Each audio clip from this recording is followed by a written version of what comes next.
नमस्कार। सुभूषा चैनल में आप सबका स्वागत है।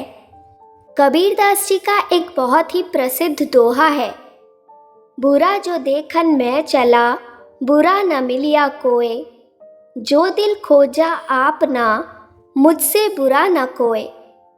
कबीरदास जी कहते हैं कि जब मैं इस दुनिया में दूसरों के दोष ढूंढने निकला तो मुझे कोई नहीं मिला, लेकिन जब मैंने अपने दिल के भीतर झांका तो मुझे ऐसे लगा कि जैसे मुझसे बुरा इंसान कोई नहीं है।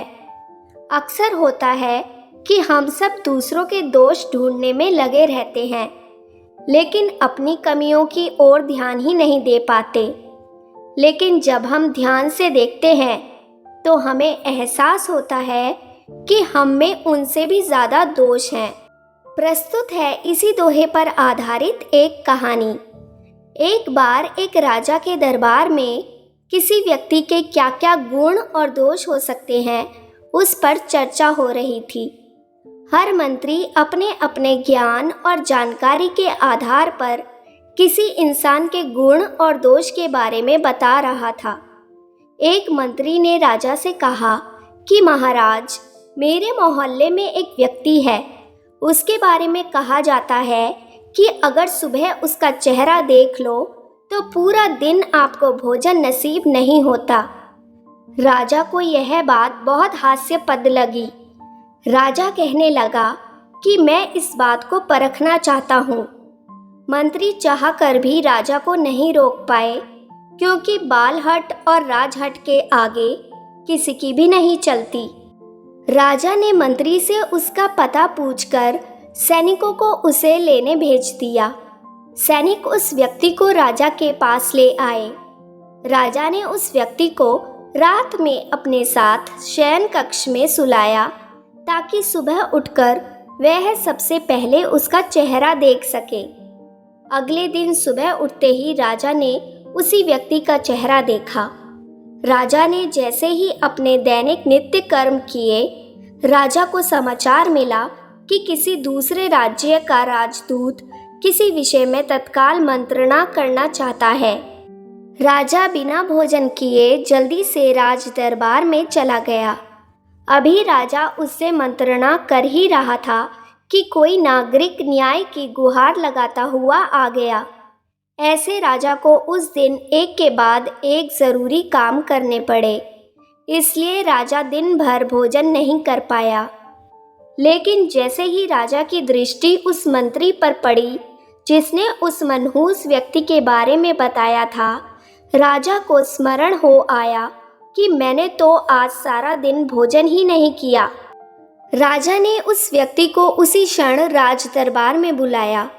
राजा कहने लगा कि तुम्हारा चेहरा देखने के कारण मुझे भोजन नहीं मिला, इसलिए मैं तुमको मृत्युदंड की सज़ा सुनाता हूँ। सज़ा सुनाने के पश्चात राजा ने उस व्यक्ति से पूछा कि क्या तुम्हारी कोई अंतिम इच्छा है। वह व्यक्ति बहुत धैर्य से बोला कि हाँ, मुझे तो अब मृत्युदंड मिल ही चुका है, मेरे लिए इससे बुरा और क्या हो सकता है। लेकिन मरने से पहले मैं आपको एक सच्चाई से रूबरू करवाना चाहता हूँ। मैंने तो आपसे नहीं कहा था कि आप सुबह उठकर मेरा चेहरा देखें, लेकिन मेरी इच्छा जाने बिना आपने मुझे अपने साथ सोने का आदेश दिया। सुबह सबसे पहले जैसे आपने सबसे पहले मेरा चेहरा देखा, वैसे ही मैंने आपका चेहरा देखा। आपको लगा कि मैं आपके लिए मनहूस हूँ, इसलिए आपको दिन भर भोजन नसीब नहीं हुआ और आपने मुझे मृत्यु दंड दे दिया। आपके हाथ में सत्ता है, इसलिए आप कोई भी आदेश दे सकते हैं।